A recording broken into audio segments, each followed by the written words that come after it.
Dulu tuh jadi pertama kali karir saya hampir 2-3 tahun tuh di engineer. Jadi engineer lah ya. Orang Jadi fisika. Pernah di pabrik, pernah di oil and gas gitu. Tapi mungkin gagal lah ya. Kalau menurut saya sih ya. Gagal artinya belum menemukan keselarasan. Kita mau on aja. Mas Dewe, ini dari sales retail safety. Nah sekarang kita undang sebelum ke safety, kopdes. Oh iya, oh kita gila kemarin ya, nggak apa-apa lah. Riding the wave gitu ya. Karena tapi memang ada concernnya kita. Soal kopdes. Nah sekarang kita salah satu pilar perusahaan yang nggak kalah penting. Penting bahkan. Ini kayaknya udah paling topnya. Wede, kita undang kalau praktisi HR bukan lah. Ya, emang orang HR ini mah. Dari pertama kerja lu HR kan? Oh enggak ya? Oh nanti cerita lagi. Iya ini Mas Teguh Yoga Raksa. Kang, thank you udah jauh-jauh datang. Sama-sama. Selalu jauh. Udah lama juga nggak ketemu. Iya. Terakhir kita ketemu kapan ya? Oh yang di bioskop. Enggak, di bioskop dong. Iya di bawah. Iya di bioskop. Mas kayaknya agak maju deh segini. Nah suaranya biar merdu. Di Cikini. Iya Cikini benar. Oh masih inget berarti. Iya inget lah. Kita ngobrolin sales. Sales, dengerin curhat gua ya. Pokoknya kalau udah susah gua nelfonnya dia. Karena saya tahu HR-nya dia dulu teman saya. Yang mana? Yang di toko roti gitu loh. Oh si ini yang APP. Bukan. Apa? Yang itu apa? Bekas orang APP siapapun kan? Anda lagi diomongin. Bekas orang APP kan? Iya kan? Iya. Enggak benar. Jadi emang lucu circle-nya tuh selalu akhirnya connect lagi ya.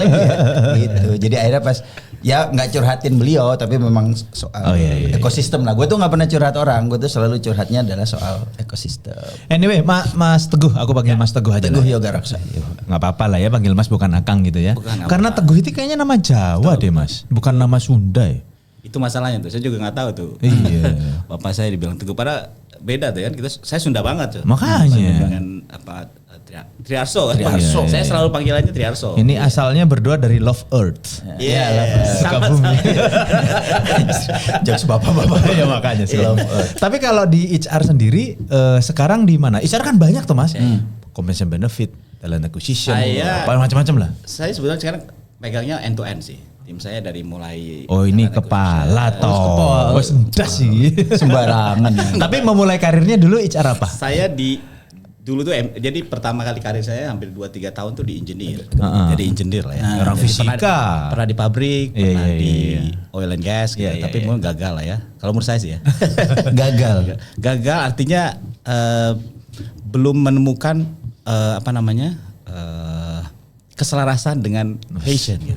Karena cita-cita saya kan cuma satu, jadi guru, jadi peneliti. Gitu. Dan saya lihat jadi kebetulan karena gagal balik ke Indo gitu ya. Gagal kemudian kayaknya ada MT-nya HR. Jadi 2003. Oh, MT-nya HR. Memang khusus MT ya? HR. Iya, aja sih. 2003 2004 kalau nggak salah. Ada di situ lah. Sampai sekarang berarti 22 tahun lah masih di HR. Loyal terhadap profesi. Tadi apa pertama memulai apa dulu? HR apa? Saya HR-nya. Di HR saya di HRBP. Jadi lebih BP. ke generalis lah ya. Jadi generalis, banyak project, tapi fokusnya banyak kan karena saya orang science gitu ya. Jadi banyak kan di hitung-hitungan lah. Human management gitu ya, banyak sekali. Tapi udah muter ke semua bagian HR berarti ya? HR ini sebetulnya connected dengan semua fungsi lah ya. Kalau saya bilang ada consulting unit, ada HR operation, ikutan semua lah ya. Berarti udah hampir di semua posisi HR. Hampir sih lah. Hampir di semua. Makanya sekarang udah di top level. Iya, bos. Di grup, boleh disebutin grupnya? Boleh kan? Boleh, saya di sana di Bosowas. Di corporate-nya tapi corporate. Oh, banyak ininya, banyak. Aku nggak tahu sih. Jadi kalau bicara itu kan holding, saya di holding. Jadi banyak sih kalau multi itulah bisnis, ada otomotif, ada energi, ada education. Jadi kalau di Jakarta mungkin Bapak Ibu yang punya anak itu bisa dibina Insani itu. Wah, SBBI salah satu itu grup sekolah ya? Sekolah Bina Insani. Education ya. Gitu. Wah, gue telat tuh, gue udah keburu masukin ke sekolah lain. Kalau nggak kan gue bisa bilang ya. Teman gue nih. Orang dalam. Tapi gini, sebelum kita ngobrol lebih dalam, gue ngundang kan satu ya karena kita temenan. Kedua kita udah lama nggak ngobrol selain sekalian gitu. Iya, memang kita bikin podcast salah satunya ngundang teman-teman lamanya TW yang lama nggak ngobrol. Sama teman lama lu Nanti juga. saya undang balik loh, saya di podcast saya. Oh, siap Kita mah. siap aja pokoknya. Nah, terus ya yang tadi kita obrolin, kita tuh sempet mention nama lu Kang gitu di salah satu program kita ya. Betul. Kita bikin project aksi namanya sama tim SMK 23 dan kita mention waktu itu nama lu jangan terlalu pusing dengan apa waktu itu kita ngisi di kelas akunting Iya, akunting. Anak-anak Banyak kan akunting. anak-anak akunting ya. Iya, benar. Terus orang ada tuh teman saya tuh lebih belok gue bilang gitu. Udah dari SMA senengnya, emang dari SMA senengnya fisika. Iya. Anak kesayangan guru fisika kita juga. Oh, ada Pak Hin ya? Iya, ada Pak Hin. Lu masih kontakan deh? Enggak. Oh, udah Tapi enggak. sering lihat IG-nya lah. Oh, masih ini. Iya. Terus S1 fisika, S2 fisika, S3 fisika tapi kerjanya HR. S3-nya enggak lulus Pak belum? Iya belum. Lagi. Kalah sama yang satu Enggak, setengah. udah dari saya Pak. Oh. Tapi kalah sama yang 1,5 tahun ya. Ya jadi kita pengen ngobrol nih, maksudnya dari karir gitu kan ya, kemudian Ya. dari belok terus di luar urusan karir lu kan lu tetap punya komunitas itu loh yang tadi komunitas fisika gitu. Gue nggak kebayang tuh gitu komunitas Dan masih fisika. jadi anggota research group saya. Tuh kan. Sadis ya. Masih bikin buku, nanti ceritain soal buku juga ya. Sama ya baik lagi, gua kan kalau gue pribadi hubungan sama HR tuh love and hate relationship gitu. Nah, Biasanya orang salah segitu. ya, siapa tahu gitu. Enggak relate sama saya. Gue buka nih. Apaan? Gitu Kang. Gitu. Jadi ya itu backgroundnya. Mudah-mudahan juga jadi buat teman-teman bisa buat sharing, ngisi. Ya kita pengen berbagi lah. Gitu. Nah balik lagi tadi nih. Tadi udah sempat ngomongin karir kan. MT di salah satu perusahaan. Ya, Di mana dulu Di Mas? Charon Pokpan. Oh, di Charon. CP. Jadi kebetulan waktu itu menurut saya sih Charon Pokpan lagi transformasi khususnya di HR. Jadi saya punya keberuntungan. Semua konsultan di satu timnya di HR dan belajar banyak gitu. Kalau bahasa saya dulu ketika join, template-nya banyak banget ya. Jadi after some time kalau pindah company tinggal ganti logo. Emang begitu sih. Apa tadi istilahnya tadi yang off cam? Dipantaskan. Apa sih? Enggak, bukan. Yang Itu nanti. Aduh.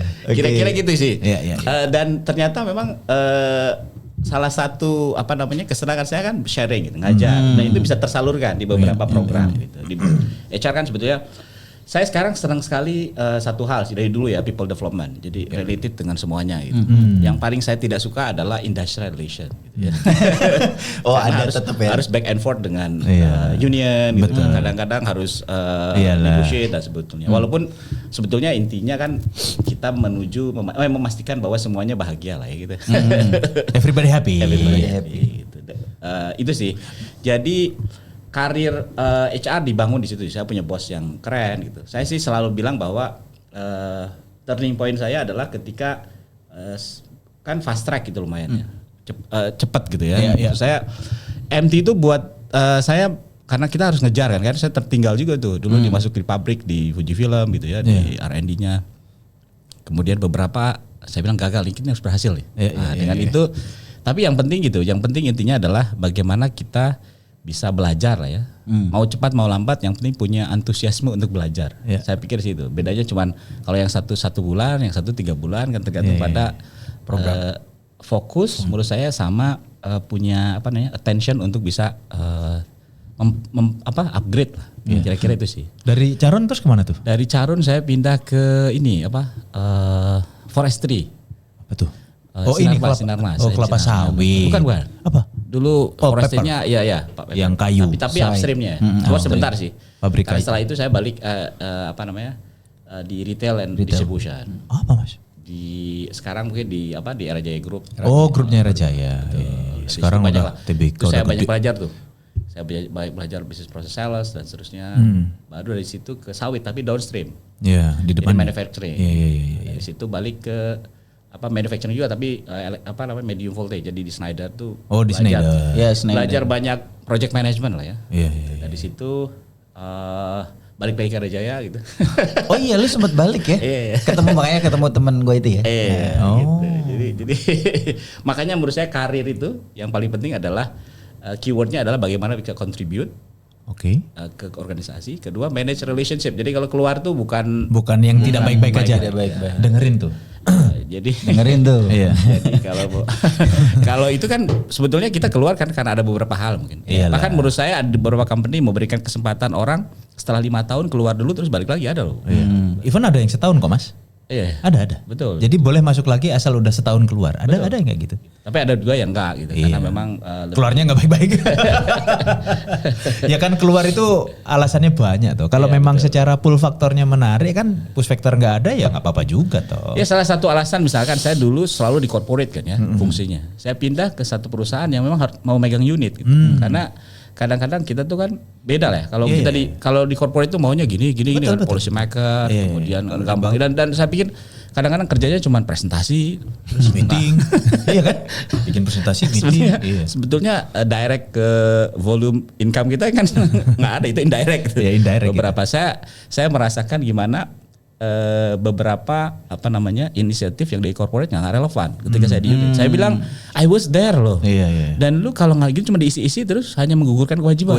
Boleh nggak saya kasih suggestion? Ini. Nah itu menurut saya sih salah satu mungkin ini. Ketika kita bicara HR backgroundnya dari yang lain, kita lebih kalau di HR is not rocket science menurut saya sih. So everybody Bapak berdua bisa jadi HR director di beberapa gitu. Dan saya mungkin saya pikir sekarang tuh kan ultimate position di company itu kan director gitu. Terus setelah itu, wah harus saya jadi owner dong. Gitu. Saya baru 2 tahun lah jadi director level gitu. Tapi kemudian apa yang harus saya lakukan? Jadi makanya setelah itu saya lebih boleh nggak saya sharing ke teman-teman gitu. Saya kalau 2 hal sih, democratize STEM gitu. Saya teknologi STEM. Saya mau democratize HR. Saya mau ngajarin orang-orang yang baru. Yang sebetulnya HR tuh nggak gitu amat dan perspektifnya bukan bikin SK, bukan bikin peringatan, tapi bagaimana dulu tuh alignment loh Mas. HR tuh saya dari awal tuh we have to align with the business. Saya bilang sekarang setelah fasenya Dev Urih yang terakhir, kita harus jadi Windows. Apa bedanya tuh? Jadi kalau alignment, Mas kan di top management marketing gitu.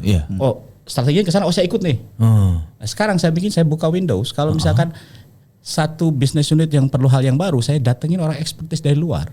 Sehingga bikin warna baru nih di organisasi. Kan semua inisiatifnya kan dari HR. Betul. Yang bisa initiate, bahkan bikin initiate new business. Pak, kayaknya nggak ada orang yang jago gini nih. Boleh nggak saya tambahin divisi baru yang mungkin bisa jadi revenue stream upcoming years gitu. Kan HR bukan hanya alignment ke bisnis. Betul. Tapi buka Windows dari luar. Nah itu bedanya. Maksud saya HR bisa jadi dari mana-mana. Dan saya pikir sih harusnya background bisa jadi operation, bisa dari macam-macam sih. Menarik makanya. Or even orang HR bisa ke sales juga kan? Iya bisa. Ngomongin people juga kan, betul, sama aja kan sebenarnya. Ya, kalau udah di sales sudah ngomongin manager level kan not only manage the business tapi manage people kan sebenarnya. Semuanya manage people ya. Iya makanya. Makanya kita datang. Yang kerja orang kecuali nanti semuanya AI ya. HR-nya AI juga. Ya karena kan nggak sekedar mengadministrasikan. Yes. Nanti bisa digantikan kok itu. Nah itu. Pakai agent AI, pakai agentic macam-macam lah ya. Tapi udah mengarah ke situ ya Mas. Saya udah sebenarnya karena saya senang itu ya. Dari setahun yang lalu kami sekarang udah embedded lah. Most of the dulu kan generative AI lah. Sekarang masih generative AI. Udah agentic. Kita embedded di human resource system kita itu beberapa. Cuman dilihat sebetulnya ini impactnya apa sih ke bisnis. Jadi saya bilang ke tim, saya bikin bisa Ferrari tapi jalan saya masih biasa. Innova lebih baik. Ngapain? Ya, betul. Itu yang saya sebutkan bahwa sebenarnya kalau ngobrolin teknologi sekarang gitu ya, relatif dengan HR semua bisa dipakai. Agentic AI saya karena saya sering explore gitu ya. Semua Copilot, Cloud, ChatGPT, macam-macam. Saya dari mungkin 1 tahun setengah yang lalu, saya bahkan pernah bikin podcast YouTube khusus buat bahas ini loh, pakai ini, dipakai ini. Tapi sekarang kan Instagram terus mikir impactnya apa ya ke bisnis? Apa yang bisa saya bantu? Itu yang mungkin harus bertahap. Dan memang 2016 ketika saya bangun HR digital itu, waktu itu belum ngetren lah ya. Yang salah saya itu saya selalu mikir front end. Jadi bagus nih. Gampang UI UX. Padahal sebetulnya back endnya yang paling penting tuh. Jadi struktur data, korelasi data dan ini kalau orang HR berangkatnya dari orang fisika ya. Systemize. Ya karena seperti itu. Ya karena kan kalau ngomongin mungkin aku salah ya. Ngomongin orang ini kan enggak 1 + 1 sama dengan 2 kan. Di HR itu kan cukup cukup dynamic kan. Tapi saat sistem ini udah mulai jalan kan bagaimana ngeklopin gitu kan Mas. Dan itu bisa. Bahasanya mengorkestrasi lah. Orkestrasi. Desoy. Biar keren gitu sama aja sih. Sama aja. Orkestrasi. Jadi itu kalau menurutku ini menarik Mas. Menarik dalam artian nge-manage people tapi disiapkan sebuah sistem yang cukup advance, komprehensif. Bukan, maksudnya kayak 1 + 1 sama dengan 2, tapi diaplikasikan ke sesuatu yang dinamis kan, bener gak sih? Sistem yang aplikasi ke dinamisnya itu gimana sih gitu? Ya outputnya sebenarnya tetap 2. Apa? Iya 1 + 1 outputnya tuh 2. Prosesnya aja kan bisa 4 - 2, 4 × 2. Itu yang akhirnya mesti adaptif dengan itu kan. Dan saya pikir sih ya itu artinya kayak saya misalnya pindah perusahaan beberapa ya gagal gitu ya, udah kita lakukan tapi at least ada kontribusinya lah. Ongoing saya sini baru misalnya di organisasi ini baru 2 tahun kita coba buka kayak saya pikir sih mindset dulu diubah lah. Jadi kalau bicara sekarang kan banyak orang ayo kita pakai AI, makanya saya tanya gunanya apa ya, impactnya apa ya, itu dulu. Even saya sekarang dicontoh ya kan nggak cerita maksud saya selalu bilang we do what we preach gitu. Saya akan melakukan apa yang saya khotbahkan ke orang. Saya ngomongin AI, saya coba dulu tuh internal gitu ya, sebelum jualan keluar gitu. Kalau bisa bagus dijual gitu produknya. Saya bikin otomatisasi buat tim saya dulu nih, misalnya di corporate gitu. Mungkin kalau tim saya nanti yang nonton, nanti saya share gitu. Dia udah bikin tuh automate dari ujung ke ujung. Misalkan rekrutmen, saya punya 1000 CV, terus dia langsung ini, dan setelah di embedded dengan Gen AI gitu ya, kita punya reporting yang saya bilang harus sekelas konsultan. Saya bikin skill yang keren lah. Nah, sekarang gampang tuh kan, terus jadilah itu bagus. Terus dibilang berapa harganya? Kan karena kita harus itu ternyata setelah dihitung-hitung nih, kalau caranya gini Pak, kita tuh mahal banget nih. Orang kan kalau sekarang Gen AI tulis padahal sebetulnya tokennya lumayan tuh. Betul. Kalau tahu habis. Tahu habis. Kita sampai segitu maksud saya. Nah, setelah jadi nih kira-kira segini Pak, 1000 1 CV. Oke. Kalau gitu kan bisa bikin ini, coba dicobain di business unit. Nah, ada yang pakai dulu tuh. Nah, itu piloting kan, sandbox lah gitu. Nah, itu pun baru 1. Yang lain masih perlu belum Pak, belum nih kita belum. Kan bisa juga kan itu. Jadi maksudnya memang change management proses itu penting juga. Betul. Makanya itu menarik sih kalau karena menurut saya perubahan behavior orang tuh kalau mindsetnya belum berubah. Iya. Makanya transformasi itu tapi itu gampang ngomongnya sih Pak. Iya, tapi aplikasinya sih. aplikasinya. Even sekarang di sales saja kalau aku pribadi ya. Kayak raw data itu kan cukup besar lah ya. Sampai sekian ratus ribu baris apa semua. Kalau dulu nge-pivot apa semua gitu kan. Somehow saya mikirnya, saya analisa, saya masukin tuh ke Copilot sekarang tuh. Karena kalau Copilot itu di perusahaan kan dia MBD 365 lah. Iya 365 itu kan kayaknya dia aman lah, nggak bakal leak dan macam-macam, dan itu di di endorse buat ke situ kan. More or less sekarang jadi teman ngobrol akhirnya. Saya punya analisa sendiri, saya masukin datanya, saya minta sehingga ada beberapa part mungkin yang aku masih belum dapat di situ bisa dibantuin tuh. Betul. Makanya kalau ditanya apakah AI itu nanti the impact ke bisnis apa gitu ya, bukan yang impact ke bisnis apa. Ya depend on orang yang nge-orkestra tadi akhirnya gitu kan. Kalau cuma disuruh nanya sekarang apa, ya Google aja gitu. Tapi cukup powerful sih. Powerful. Bahkan kalau memang dia nggak tahu prompt, tanyain aja. Gimana cara? Bagaimana? Iya, benar. Disuruh nge-prompt akhirnya. Disuruh nge-prompt. Begitu hebatnya teknologi sih. Iya. Tapi gini Mas, ini kan dunia HR lah yang kita bahas gitu kan. Sebenarnya ngatur pas waktu pindah-pindah perusahaan itu yang paling susah bukan yang paling susah ya. Yang paling challenging. Sebenarnya saat jadi orang baru di HR, kalau di posisi tinggi itu apa sih sebenarnya? Ya. Jadi yang paling penting tuh menurut saya berdasarkan pengalaman, creating buy-in. Apa itu? Jadi bagaimana apa yang saya katakan dengan saya tuh convince ke top management bahwa ini kalau dijalani berimpact pada bisnis. Jadi kalau ngobrolin Pak, saya mau kayaknya inisiatif ini bisa bagus nih. Nah, makanya sebetulnya yang paling penting adalah keselarasan antara visi kita sebelum masuk dengan CEO.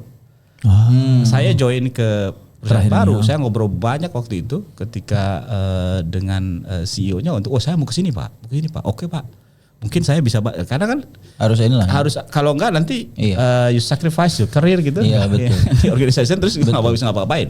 Dan buat saya adalah keywordnya adalah kontribusi menurut saya sih. Jadi seberapa bagus, seberapa pintar, seberapa keren program kalau memang tidak impact ke bisnis gitu, walaupun kecil ya. Buat saya sih at the end of the day cuman marketing gallery gitu. In some extent kalau Bapak lihat the most company yang misal punya award di sini, punya award di sini, tanyain karyawan paling middle gitu, Pak gimana program itu? Apa ya? Biasa aja Pak. Apa ya? kayak gitu. Itu dari saya yang paling saya nggak mau tuh. Benar. Jadi at the end of the day kan kita campaign ke orang ini loh, HR-nya begini, begini. Saya bilang sekarang sebelum orang merasakan nih impactnya dulu deh gitu, dan ada barangnya, produknya harus ada kan Pak. Jadi kayak misalnya, makanya saya kalau saya highlight dari karir saya itu, semua karir saya dari awal sampai sekarang itu hanya 2 yang saya bangun di semua karir perpindahan. Jadi new way of learning sama new way of working. Baseline atasnya ya di HR. Jadi kalau saya join, pasti yang saya lihat adalah kira-kira kompetensi existing apa, cara belajarnya gimana. Terus apakah saya bisa mengubah cara belajarnya. Jadi saya kalau 2 tahun terakhir saya sebenarnya mengubah pelan-pelan the way of learning gitu. Kita bikin LMS, bagaimana cara orang belajar, bagaimana belajarnya itu embedded dengan kebutuhan gitu. Walaupun apapun itu ya. Betul. Kalau diukur dengan ini salesnya naik apa enggak, saya juga nggak tahu, tapi at least ada mindset yang berubah dari cara belajar. Nah kalau cara belajarnya berubah, maka saya bilang impactnya apa? Dulu jadi sales yang baik tuh mungkin 6 bulan. Tapi dengan learning curve yang kita reduce jadi 3 bulan, at least saya bisa quantify kira-kira 3 bulan berapa sih costnya, bisa jualan berapa sih, kira-kira itu sih. Tapi memang masih ya kalau ditanya ya on proses lah ya. Gitu. Ya apalagi dengan gap generasi kan cukup lebar sekarang ya. Mulai dari boomer aja masih ada yang kerja loh. Masih. Iya betul. Ya, boomer sampai Gen Z atau ya Alpha belum. Kita boomer bukan ya? Enggak, kita enggak. Mas TW. Kita enggak. Makanya kayak tampang ya. Iya. Kalau saya Y loh. Go Y. Makanya kayak borderline. Kayak LMS itu di usia-usia orang yang di atas kita gitu, misalkan kita kan milenial gitu ya misalkan, itu kan nggak relate gitu. Tapi untuk generasi yang bawah ya memang udah mainan mereka gitu kan. Jadi gap itu kan sebenarnya yang kayak harus di-fulfill terus ya, nggak harus pokoknya harus ini, tapi kebutuhannya kan nggak bisa menjawab semua juga gitu toh. Makanya istilah saya di pembelajaran sekarang ke teman-teman kan masih ada mixed generation kan. Jadi paksa rela itu penting. bukan sukarela, bukan. Dipaksa rela. Iya. Kenapa? Karena di awal mandatory trainingnya ini ya. Karena kita harap bahwa dengan mandatory itu orang nyoba dulu deh. Iya. Dan itu butuh waktu, organisasi berubah itu behavior tuh nggak bisa waktu singkat. Mau nggak mau sih sekarang udah terbiasa akhirnya. Gitu akhirnya dan berubah kan stylenya. Iya.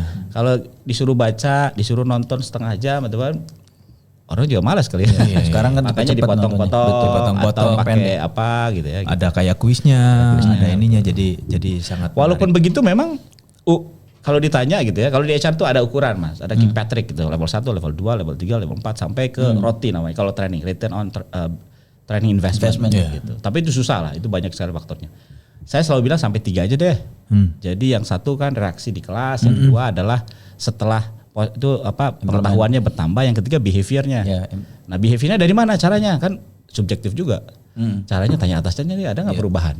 Bisa juga kan gitu kan. At least quantify sesuatu yang nggak usah sampai ke investment ini jadinya berapa nih. Agak susah juga sih. Ini agak nyambung. Semalam itu aku kan salah satu fasilitator lah di salah satu lembaga training gitu ya. Jadi feedback yang aku kasih semalam itu sebenarnya yang kedua Mas. Karena somehow kita sebagai trainer itu kayak menggugurkan kewajiban hanya untuk menyampaikan materi. Betul. Tapi ada mazhab yang agree itu loh Mas. Jadi setiap kiai ngasih khotbah, ya nggak mungkin santrinya akan berubah jadi lebih baik semua kan. Betul. Tapi menurut saya tanggung jawab moral untuk menyampaikan dan itu berimpact itu kan penting juga toh.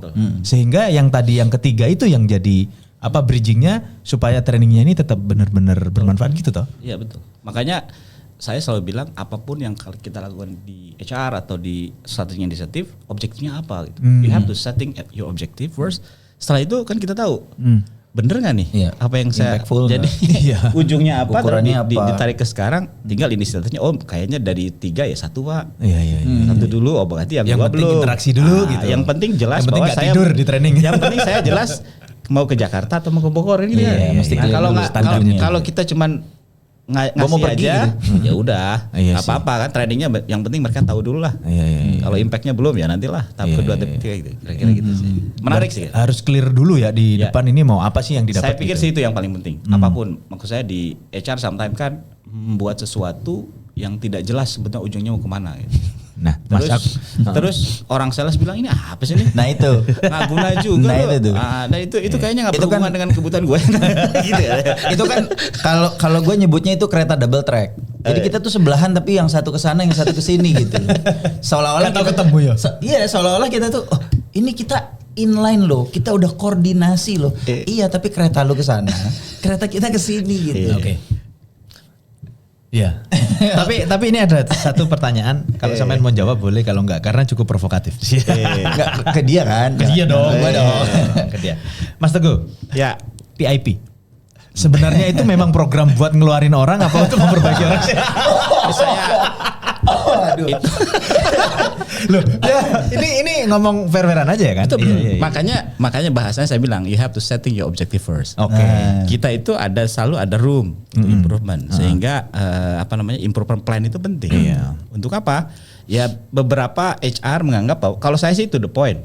Lu apapun kejadiannya, menurut saya daripada saya sia-sia dan PHP, mendingan lu cari opportunity, sehingga Windows untuk PHP ini adalah cari opportunity yang lain. Supaya pas lu sebelum kita selesai, lu udah dapat yang baru. Iya, fair itu Mas. Ya itu clear, jadi jangan PIP tapi nggak clear ujungnya kemana.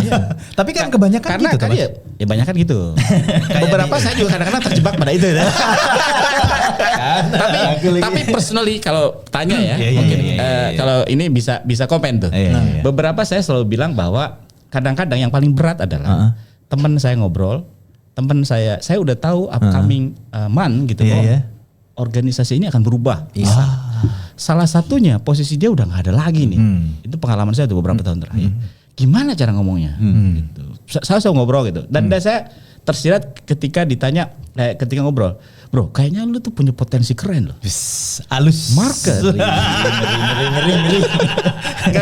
Bukan, tapi saya kan mendorong untuk kebaikan dia tuh. Iya. Jadi setelah ngobrol, akhirnya beberapa hal memang bisa jadi dia punya opportunity yang bagus dan dapat. Iya, makanya. Tapi betul, saya setuju bahwa PIP itu kalau bisa, kalau memang ujungnya sekarang nih udah mungkin dulu lah orang bisa. Undang-undang aja dulu, sekarang kan tinggal tanya undang-undang ini benar apa enggak? Hitungan saya kalau dikeluarkan, kalau nabok atasan, kayaknya lebih mending nabok atasan gitu. Dapatnya lebih gede. Bisa jadi gitu.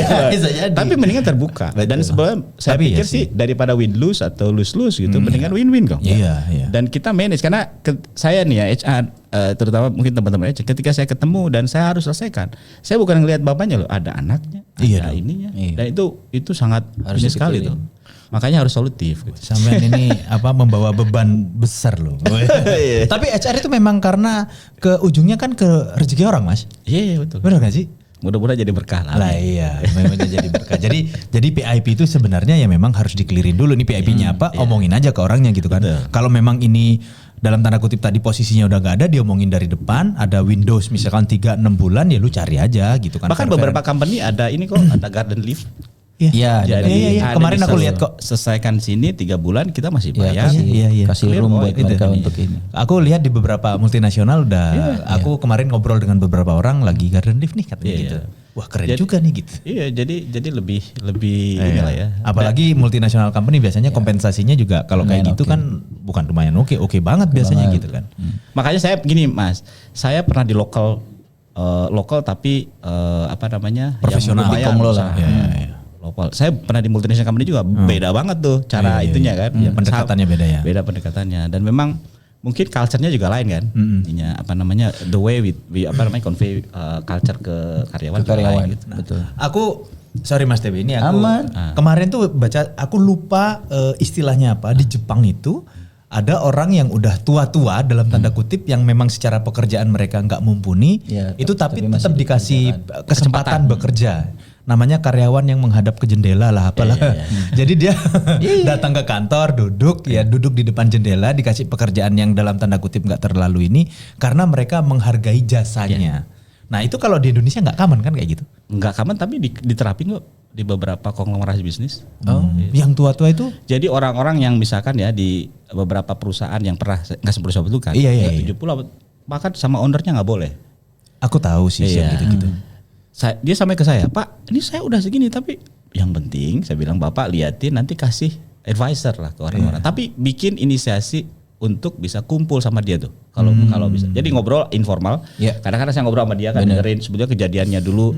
Dia misalnya salah seorang pioneer yang bangun pabrik di mana. Betul. Yang gitu-gitu tuh. Ya, dan sekarang udah gede, dia dipindahin di yang dekat rumahnya. Tapi yang penting datang aja. Iya, datang aja yang penting gitu. Ada sih.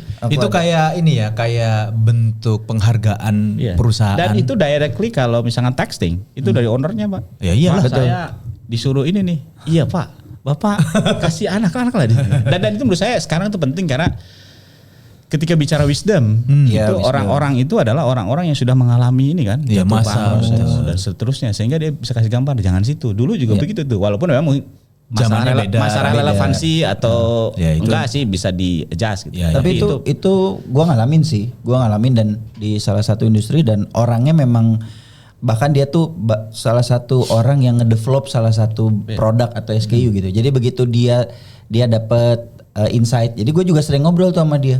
Gue bilang, Pak ini begini-begini. Wah ini udah pasti berubah nih produknya gitu. Nanti aku ngomong deh sama ini gitu. Jadi penting juga orang itu ya. Betul. Dia yang ngejagain kalau di produk ya, kalau di pengalaman dia ngejagain quality of the. Karena dia ngerasa dia yang ngelahirin itu gitu. Satu. Yang kedua ownernya trust juga sama dia kan. Trust, jadi setiap omongan dia at least didengar kan. Itu yang paling penting menurut saya. Betul. Semua saya kalau biasanya merasa bahwa kalau udah di sini salah, gitu salah. Selesai. Itu kayaknya nggak di-trust lagi nih. Sehingga maksud saya daripada kita denial dengan kondisi, saya harus cari alternatif. Pak, bener nggak nih? Habis cara ini salah, cara itu salah gitu kan. Itu juga mungkin jadi signal gitu ya. Ya kayak sekarang kalau saya lihat orang denial dengan kondisi tubuh lah. Kalau udah ada sakit dikit, kayaknya kolesterol saya naik. Tapi denial kan, sehingga harusnya udah mulai antisipasi, jadi udah siap gitu. Nah itu sama juga sih. Menurut saya signal-signal itu di organisasi juga kelihatan kok. Dan menurut saya yang paling penting adalah bagaimana membaca situasi dan membaca needs. Makanya saya bilang kalau orang tuh sudah tidak bisa berkontribusi pada perusahaan, walaupun dia jago sebelumnya, apalagi arogan lah macam-macam, maka dilihat kembali kan situasinya. Saya selalu bilang kita harus stay relevan dan kompetitif gitu. Ambil kata-kata Pak Renald Kasali itu ya.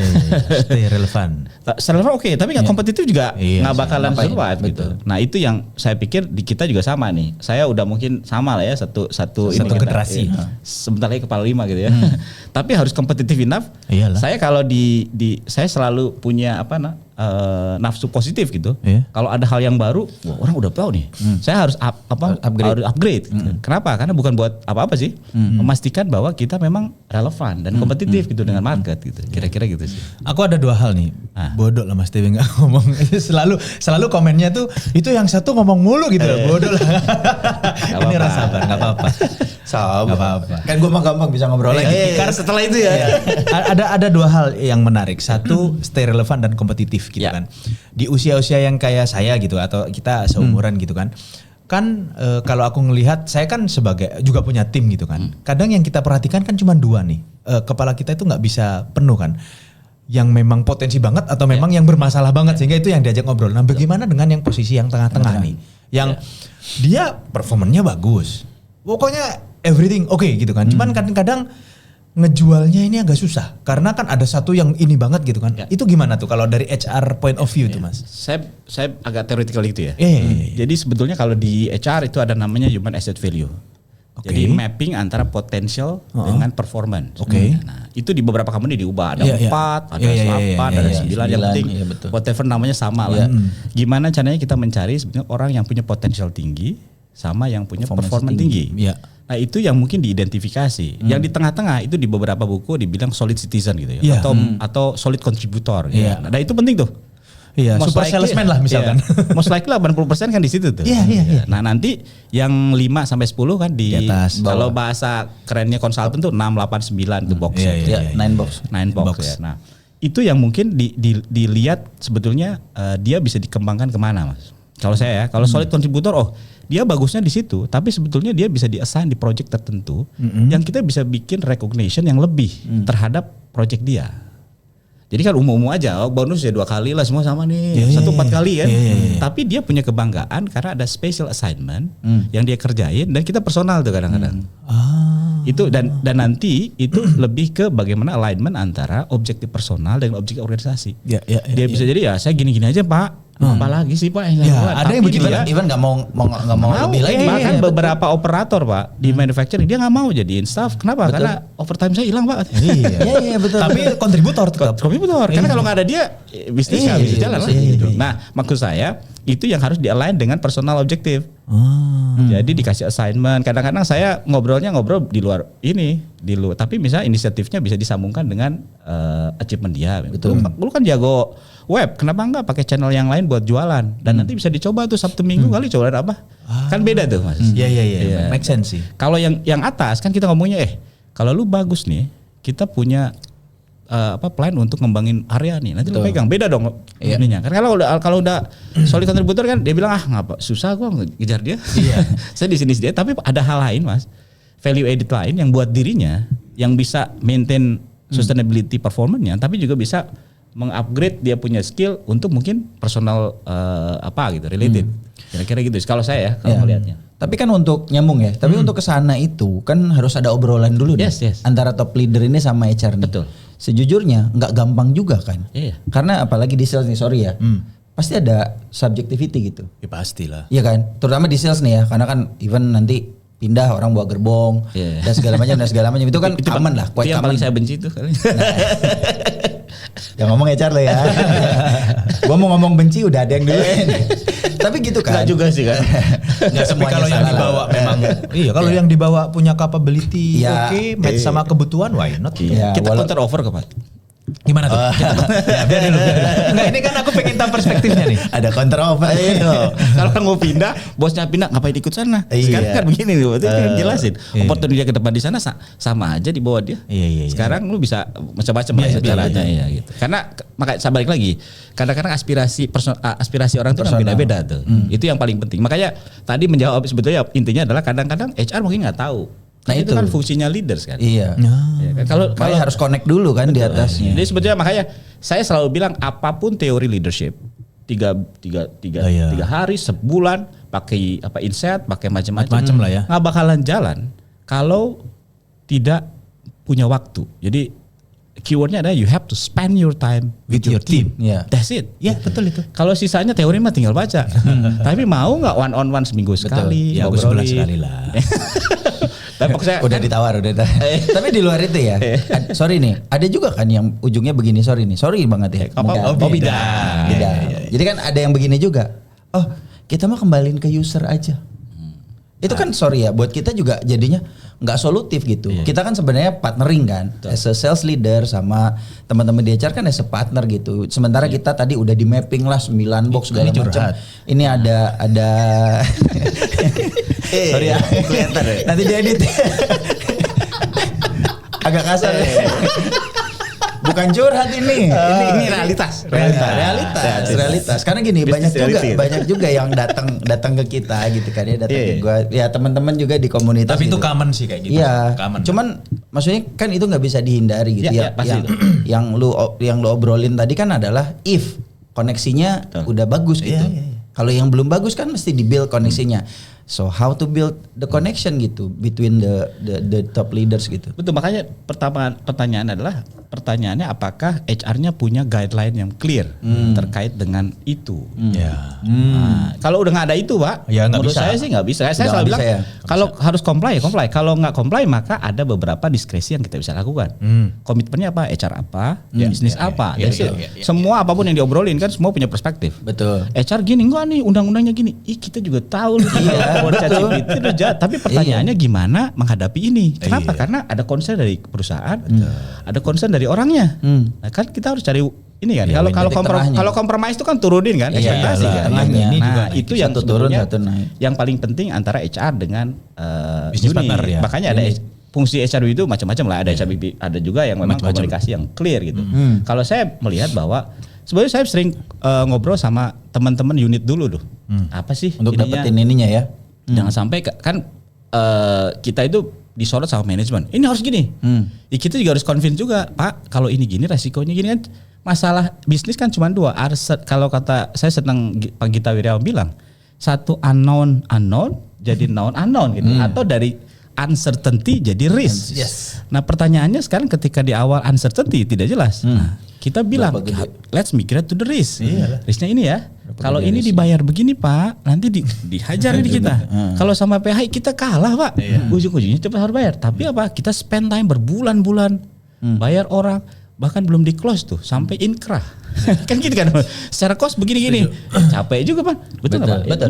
Mendingan dari sekarang. Go or not go kan gitu kan. Kalau jalan itu baik. Ini effortnya panjang. Jadi selalu bilang dari awal saya udah sampaikan kan gitu kan. Sehingga gue juga apa gitu kan ya. Nah itu yang makanya maksud saya HR kalau bener-bener, makanya sekarang HR tuh lebih independen karena dia punya kadang-kadang verticalize ke organisasi lain. Karena kalau di bawah operation kan masih ngikutin. Iya. Dia sendiri sih. Ya lu tahu lah, lu tahu gimana caranya yang penting. Nah itu udah susah. Gue aman. Tapi sekarang udah bergeser kan, dia kayak berdiri sendiri. Yang kedua adalah maturity levelnya leaders kan gitu. Kalau teman-teman ketemu sama HR yang mungkin tidak ngerti bisnis, makanya saya bilang you have to know business itself. Jadi baru ngomongin HR. Business acumen itu penting Pak. Saya kalau ngomongin sales dari mulai awal sampai ujung seperti apa. Makanya di Sales Academy gimana caranya misalnya upscaling, cross selling itu harus ngerti dulu. Maksud saya kalau nggak ngerti proses bisnisnya nggak ngerti gimana kita contribute gitu ke masing-masing value chain-nya bisnis kan gitu. Itu sih. Iya. Menarik sih itu. Menarik. Karena aku ada dua pertanyaannya. Nah, yang kedua nih. Kalau tadi kan itu. Yang kedua nih menarik fenomena sebenarnya. Fenomena yang ada di sosial media lah. Karena aku juga sering lihat kalau datang ke kantor, teman kantor itu bukan keluarga. Terus kantor itu bukan rumah, sehingga sekedarnya aja. Tapi tergantung konteksnya. Kalau aku waktu itu sempat nulis juga di LinkedIn gitu kan, bisa ya bisa enggak gitu kan. Karena somehow ya memang teman-teman kantor juga bisa jadi keluarga kok. Ya kalau tiba-tiba kita terjadi sesuatu di jalan gitu orang sales itu kan siapa lagi yang mau yang paling dekat gitu. Nah itu kan narasi-narasi campaign-campaign yang dalam tanda kutip ya tepat saat konteksnya tepat kan sebenarnya. Sekarang tuh kan ngomongnya begitu. Ya jangan jadiin teman kantor keluarga gitu misalkan. Bisa benar bisa enggak. Jangan jadiin kantor rumah, bisa benar bisa enggak juga gitu sih. Itu campaign-campaign gitu gimana ngelihatnya? Kalau HR nih. Kalau saya selalu common sense lah ya. Iya. Satu orang itu kan mau campaign dari dulu tuh orang bekerja tuh harus bahagia gitu. Tapi bahagia itu banyak lah levelnya ya. Beda. Dan kepaksa nggak bahagia dulu karena memang beberapa hal gitu. Harus. Tapi intinya gini, kalau dibicara waktu itu kan sampai 8 sampai 12 jam itu di kantor gitu. Benar. Jadi menurut saya bagaimana ngelola lingkungan kerja yang baik gitu kan. Nah, itu juga perannya antara leaders dengan, kalau saya setuju bahwa bikinin yang memang kondusif gitu. Makanya salah satu misi saya di HR adalah yang saat ini yang diturunin dari strategic intentnya corporate adalah strategic kondusif working environment apapun bentuknya. Jadi lebih kondusif. Kita bisa saling support, tapi kan tergantung personality di areanya. Kalau saya bilang saya nggak mau jadi saya mau jadi orang yang memang meng-create environment gitu. Dibanding saya ngukur gitu. Saya ini kayaknya ini saya ikut gitu. Enggak, saya mau create yang tiap hari ketemu, tiap hari stres, itulah capek juga. Aku ujungnya ke sini sih, Mas Teguh sebenarnya. Narasi-narasi yang kayak gitu itu kan biasanya muncul dari orang-orang yang aku nggak tahu ya apakah memang toxic environment. Makanya yang punya environment yang bagus, muncul lo gitu loh, buat sebagai penyeimbang. Jangan sampai yang udah bagus apa semua tutup dengan narasi-narasi ini tuh noise-nya. Tapi itu realitas sih Pak. Jadi at the end of the day sebetulnya yang paling penting menurut saya adalah role dari leaders. Makanya ada beberapa community leaders kan, misalkan di beberapa perusahaan ada human capital leadership team gitu. Nah itu yang sebenarnya create. Artinya apa? Artinya HR-nya berperan untuk memastikan bahwa campaign ke masing-masing direkturnya bagaimana. Karena kalau top down Mas, kita itu bagus nih, ya enggak juga lah. Jadi top down approach itu dari sisi culture itu paling efektif menurut saya. Nah itu bisa bisa vehicle-nya adalah inisiatif dari HR. Misalkan kalau dulu kan beanbag lah, tenis meja lah. Itu mungkin oke, tapi after some time orang juga enggak juga. Itu kontennya. Makanya saya selalu cerita gini. Itu cuma ujungnya. Tahu nggak Google dulu? Oh, Google bangga ada tempat cukur, ada tempat olahraga. Tahu nggak? Secara alam bawah sadar yang dilakukan dia adalah dia harus bekerja terus-terusan. Nggak berhenti. Betul. Kita dari jam 5 udah enggak dia. Sebetulnya tanpa tidak sadar mendrive Anda untuk stay di kantor selama-lamanya. Tapi difasilitasi. Nah, itu kejadiannya tuh. Nyambung. Tapi bagus juga tapi kan well-being initiative. Iya. Tapi nyambung nih dengan kita udah ini 30 episode lebih ya kita ya. Ngundang orang dari semua kategori dan macam-macam gitu kan. Ini yang menarik adalah ada beberapa perusahaan yang di luar dikemas bahwasanya perusahaan ini culture-nya cukup oke apa semua. Tapi pas orang-orangnya yang kita kenal apa semua sama aja bro. Ya apa namanya kalau istilah kita kan pindah kerja tuh beli kucing dalam karung. Jadi saat kita ngobrol kan kita baca di media apa semua, wah kayaknya kerja tempat itu keren. Value-nya bagus apa semua kan banyak banget tuh sekarang. Kayaknya lagi berlomba-lomba ke situ kayaknya ya. Aku ngeliatin gitu kan. Tapi pas waktu kita datang ngobrol off cam, keluar semua Pak. Sama aja ternyata. Walaupun ada sekarang kan certified employer kepuasan gitu kan. Itu. Makanya saya bilang role-nya yang paling penting adalah leader sih. Itu. Maksud saya bagaimana peran leader untuk memastikan bahwa jadi kalau saya selalu bilang bahwa kalau ujungnya bagus maka sebenarnya cascading ke bawahnya juga bagus gitu. Betul. Karena apapun teorinya gitu, apapun HR misalnya strong gitu. Ya cuman kata hanya menggugurkan kewajiban tetap aja. Ada toxic leader di satu divisi yang memang harus diubah gitu. Nah, itu yang mungkin perannya HR untuk bisa mengubah itu sih. Berat juga. Makanya saya bilang teori saya ABC. Itu udah banyak mungkin kalau di ABC itu pertama adalah assumption. Kalau assumption diubah mas bareng-bareng, maka sebetulnya akan mendrive behavior gitu. Yuk, asumsi kita ubah nih, hari ini positif, behaviornya pasti berubah tuh. Misalkan macam-macam lah ya dengan. Nah, AB ini kalau diputer-puter nih, assumption berubah, behavior berubah, pakai C, jadilah culture gitu. Nah, sesimpel itu sih, BCD lah. Sesimpel tapi butuh. Itu. Dan nggak gampang ngomongnya mas, tapi itu butuh dan butuh waktu. Waktunya nggak gampang. Tapi kan kadang juga kita semua terutama yang kita kerja gitu ya, kan terjebak di culture itu seolah-olah sesuatu yang mesti dihafalkan. Benar nggak? Ada A, B, C gitu. Masing-masing pasti punya singkatan-singkatannya lah gitu. Tapi pada saat implementasinya kadang-kadang orang malah terjebak gitu. Ini sebenarnya ngomongin yang mana? Contoh lah, saya kasih contoh yang agak ekstrim lah. Kalau misalnya saya ngomong sesuatu tentang satu proses gitu atau satu departemen gitu. Misalnya bagian A hewan inilah gitu misalnya. Yang dimasalahin kan soal itunya. Padahal reason behind-nya itu kadang nggak digali. Kenapa sih kita sampai harus ngeluarin? Memang kadang orang se-ekstrim itu gitu kan. Sebenarnya kan ekstrim itu untuk ngebangun bahwa something wrong loh with this process gitu. Tapi orang tuh suka terjebak di kontennya pada akhirnya. Memang pada akhirnya ya lu kalau ngeritik mesti mesti santun, mesti ini bla bla bla. Tapi kadang-kadang wake up call nggak ada wake up call yang titit nggak ada. Lo akan bangun kalau dor. Nah, baru berubah gitu. Baru berubah gitu. Nah, kadang-kadang nggak bisa Pak ini, dan akhirnya terjebak bahwa ya harus hafalan aja gitu. Gimana tuh? Jadi ya banyak cara gitu ya. Kan gini, kalau bicara itu saya selalu ngomongin cognitive behavior orang. Sebetulnya diharapkan inilah orang gimana caranya supaya kan kalau bicara agak-agak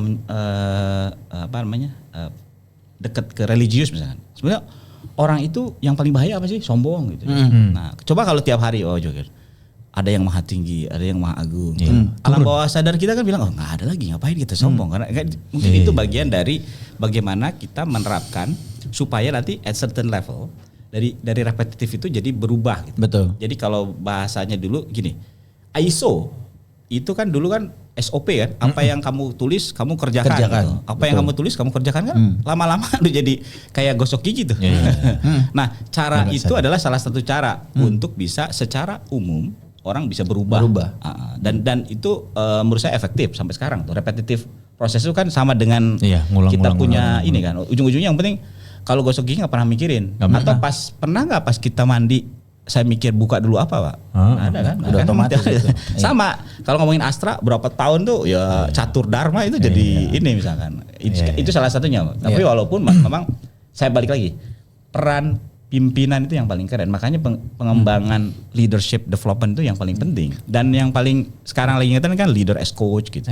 Jadi bukan mendrive jadi mentor, banyak kan jadi coach. Walaupun itu perlu struggling tuh. Apalagi di sales. Awalnya sih emang ada masalah apa? Lama-lama kelamaan gua. Gimana caranya?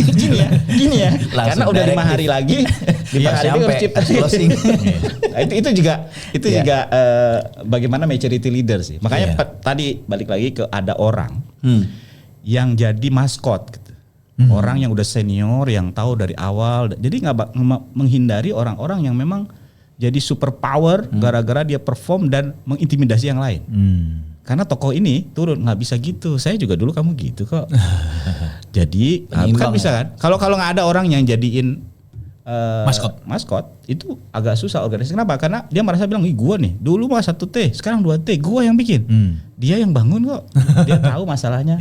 Itu awalnya, itu fungsi-fungsi itu yang mungkin tadi dibilang bahwa walaupun nggak kerja tapi kontribusinya gede, keren, dan dia bisa ngenalin sama ada orang temennya yang udah jadi di sana, diketemuin bisnisnya bisa 4T Pak.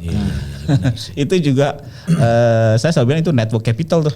Tapi yang bisa ini. Iya, tapi aku ini di off aja nggak apa-apa. Kalau ngomong yang ini yang aku omongin ya, karena ini bahaya. Nggak apa-apa. Kalau memang dari leader kurang akhlak apa BUMN leadernya? Ayo. Tapi sampai sekarang udah mungkin a decade kali ya. Itu gimana sih Mas? Balik lagi. Leader versus system. Nah itu dia. Nah ini menarik nih. Jadi bad leaders itu bisa jadi good leader kalau di create sistem yang baik. Tapi good leader kalau masuk di sistem yang jelek bisa jadi. I don't think dia workable. Ini itu PR-nya sistem. Makanya saya bilang gini, karena saya dulu scientist dan sampai sekarang masih scientist. Semua behavior di HR saya mulai dari activity. Activity apa sih yang dilakukan? Dan dari setiap activity saya bilang datanya apa yang bisa diambil dari activity. Kalau udah bisa data, maka sebetulnya ada pattern. Oh model ini gini nih. Jadi pattern tahu nggak kemana? Ke model. Jadi kalau bahasa data scientist gitu ya. Dari model ke sistem. Sebetulnya kalau ada masalah di sistem dicari. Activity-nya ada nggak yang jelas? Nah itu ngomongnya gampang tuh. Tapi saya walaupun gitu ya lakuin aja, lihat dulu apa. Walaupun nggak perlu di-explain bahwa saya ngelakuin ini lihat dari setiap milestone bisnis proses, datanya apa yang diambil. Kenapa? Karena ketika sistemnya ada yang salah, ada yang bisa di tracing nih Mas. Activity-nya apa? Itu kalau, teorinya gampang tuh. Tapi kan ini udah hampir 3 periode nih kayaknya nggak berubah. Sebetulnya orang pintar, orang bagus, orang berakhlak mana yang nggak masuk. Tapi pertanyaannya adalah sistemnya ya. Kalau kata saya bilang bahwa kalau kolamnya keruh bapak loncat. Arwana. Ini nih. Arwana di akuarium langsung keluar.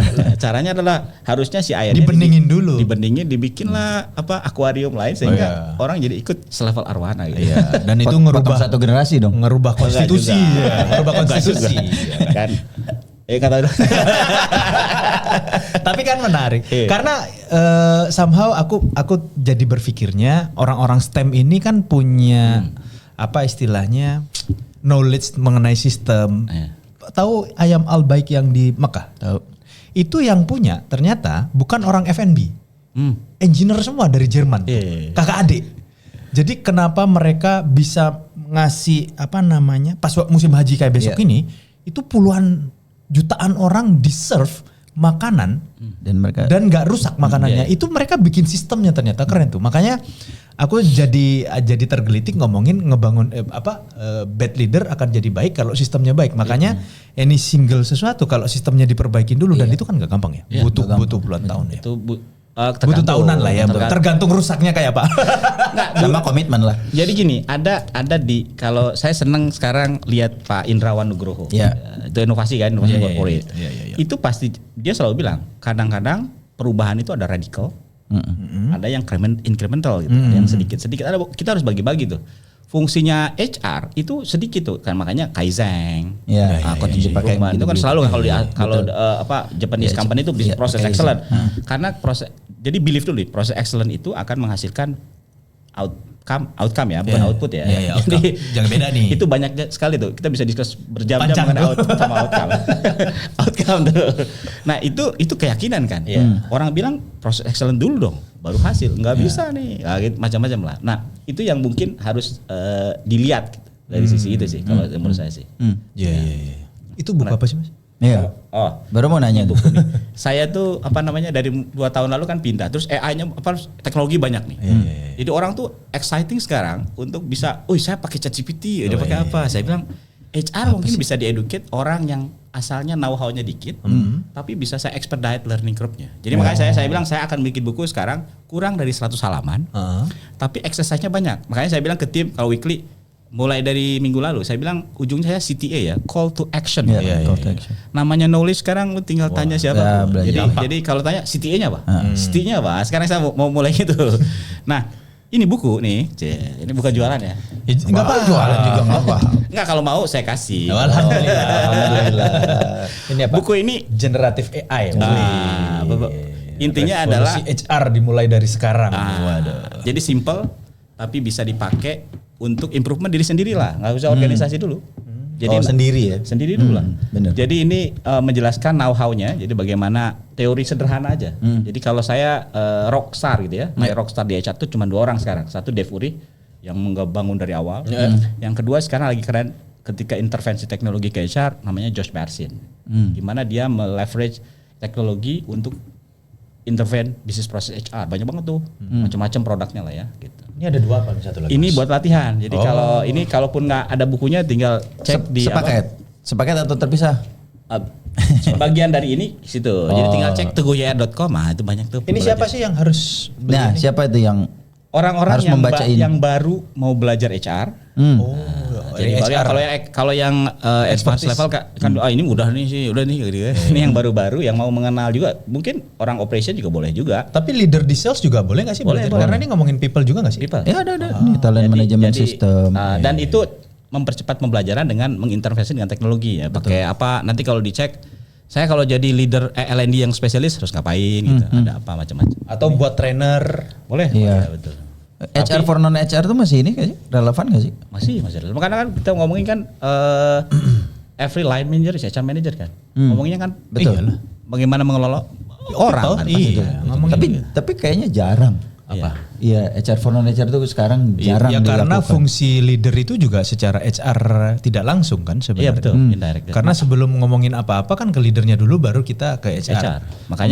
Makanya kita selalu bilang bahwa HR tuh line manager is HR manager kan. Iya, betul. Line manager is HR manager. Dan keywordnya cuma 3.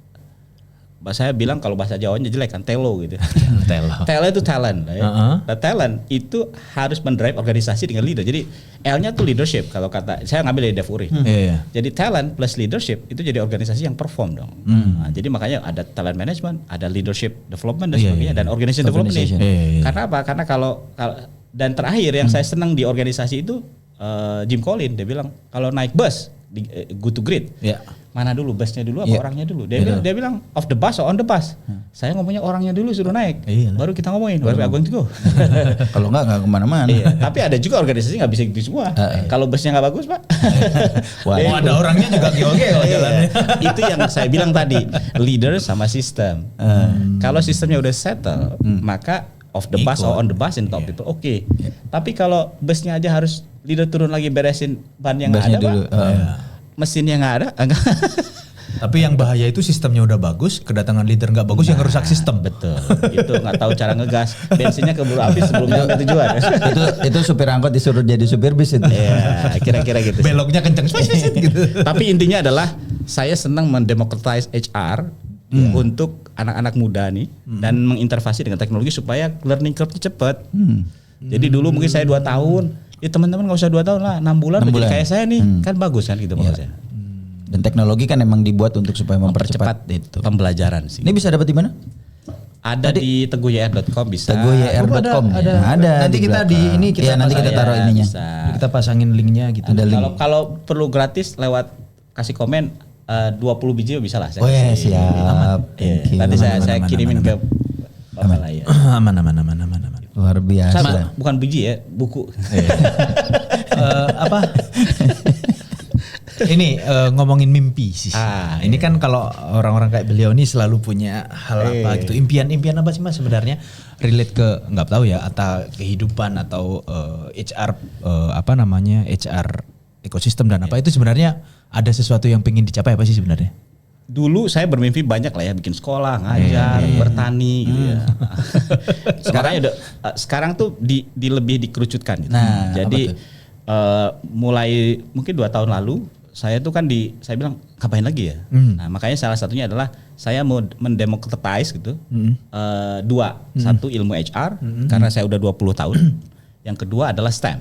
Bagaimana inspirasi primary school, secondary school, anak SD, SMP untuk bisa tertarik untuk belajar sains dan teknologi. Walaupun karirnya nanti bisa kemana-mana kan, finance, kemana-mana. Kira-kira 2 itu sih. Ya kalau belum tahu STEM, cari aja di ChatGPT. Masa kita mau jelasin? Dan itu saya terinspirasi dari, terima kasih ke Bang Gita Wirawan tuh, dengan Endgame-nya. Keren. Ya, aku selalu ngomongin STEM. Karena ngomongin teknologi ke depan, dia compare dengan Singapura, dia compare dengan China, dia compare dengan beberapa negara maju kan. Memang kurang kita punya. Benar. Kira-kira gitu. Iya sih. Walaupun aja jadi sales tapi orang STEM. Iya. Beda cara berpikirnya kan. Iya. Gitu. Kalau ini Mas, ini kan udah 20 tahun. Punya satu value yang selalu dibawa nggak sih dalam Cuma 2 hal. Satu aja deh. Oh, satu ya. Iya. Ya integrity lah kalau itu. Jadi apapun itu dipaksa, apapun disuruh, kalau suruh yang tidak sesuai dengan value saya, mungkin besok saya keluar, Pak. Kalau tidak berintegrity, cabut. Maksudnya values integritas. Disuruh ngapain, tapi misalkan kalau beberapa hal yang kayak sesuai. Yang nggak sesuai udah gitu ya. Apa tuh Mas yang nggak sesuai? Ya salah satunya ngomongin integrity secara umum ya. Oh itu maksudnya kalau ada hal yang memang tidak